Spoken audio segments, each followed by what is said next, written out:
एक 75 वर्षाची आजी पंढरपुरात ट्रीटमेंट घेत होती. खूप ताप, थंडी, अंगदुखी. काही केल्या, हायर अँटिबायोटिक देऊन पण बरं होत नव्हतं आणि अचानक दम लागला म्हणून आमच्याकडे शिफ्ट झाली. पाहिलं, सगळ्या तपासण्या पाहिल्या, सगळे रिपोर्ट पाहिले तर लघवीमध्ये इन्फेक्शन होतं. म्हणून पोटाचा सीटी स्कॅन केला तर किडनीला पू झालेला. याला पायलोनेफ्रायटिस म्हणायचं.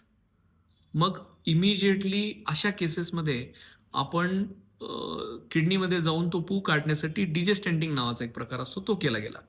पण एवढं करून पण आजीचा आजार एवढा पुढं सरकलेला होता, की तिचा ताप आणि दम काही कमी होता होईना.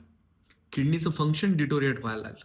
क्रिएटिनिन 1चं 2, 2चं 3, 3चं 4 दर 12 तासाला क्रिएटिनिन वाढायला लागला. वय वर्ष 75 किती अग्रेसिव्ह ट्रीटमेंट करायची? हा प्रश्न नातेवाईकांना आणि डॉक्टरांना दोघांनाही एकाच वेळी पडला. आजी कृत्रिम श्वासोच्छवासावर होती, बायपॅप मशीन ज्याला म्हणायचं, आणि लघवी बंद झालेली आणि ताप खूप, दम खूप. मग अशा स्थितीमध्ये शस्त्र टाकावे की लढावं? पण आजी 8 दिवसांपूर्वी किडनी चांगलं काम करत होती आणि आजी चालत फिरत होती. त्याच्यामुळे हा आजार ॲक्यूट होता. त्यामुळे नातेवाईकांना आम्ही काउन्सिलिंग केलं की हिला डायलिसिस करायला लागेल. तर डायलिसिस म्हणलं की सगळ्यांच्या डोक्यात घंटे वाजायला लागतात. अरे बापरे! डॉक्टरांनी डायलिसिस सांगितलं, मग नको. आम्हाला डायलिसिस नाही करायचंय. हा एक कॉमन रिस्पॉन्स प्रत्येकाकडनं असतो. पण या पेशंटच्या नातेवाईकांनी आम्हाला एकच प्रश्न विचारला, "डॉक्टर, डायलिसिस केलं तर ते आयुष्यभर करायला लागतं असं ऐकलंय. तर हे खरं आहे का? आणि असंच आमच्या आजीच्या बाबतीत होईल का?" त्यांना मी एका शब्दात सांगितलं, की "आत्ता ह्या क्षणाला जर डायलिसिस केलं तरच आयुष्य आहे. जर आता डायलिसिस नाही केलं तर आयुष्यच नाहीये.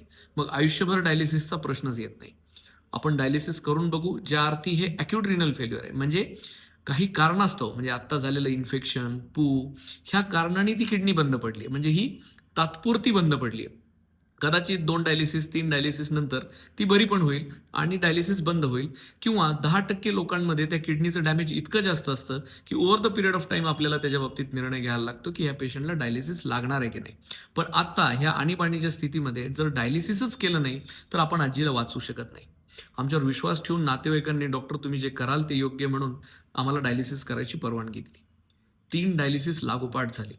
तिन्ही डायलिसिस होईपर्यंत आजीची शुद्ध कमी-कमी होत गेलेली. म्हणजे एक वेळ अशी आली होती, की आम्हालाही हे वाटत होतं, की सांगावं, की आता आजीला घेऊन जावं. पण म्हणलं, की 1 दिवस अजून प्रयत्न करूयात. थोड्या औषधांमध्ये अजून काही बदल करूयात. 1 डायलिसिस अजून करूयात आणि 4थं डायलिसिस केल्यानंतर आजीची किडनी ओपन अप झाली. लघवी यायला चालू झाली. आजीची शुद्ध सुधारली. आजीचा दम कमी व्हायला लागला. आजीच्या छातीमध्ये जे पाणी दिसत होतं, ज्याच्या कारणाने तिला दम होता, कारण किडनी ते बाहेर फेकत नव्हती. त्या सगळ्या गोष्टी इम्प्रूव्ह व्हायला लागल्या आणि over the period of time पुढच्या 5 ते 6 दिवसांमध्ये आजी आयसीयूच्या बाहेर शिफ्ट झाली. आज ती डायलिसिस फ्री आहे.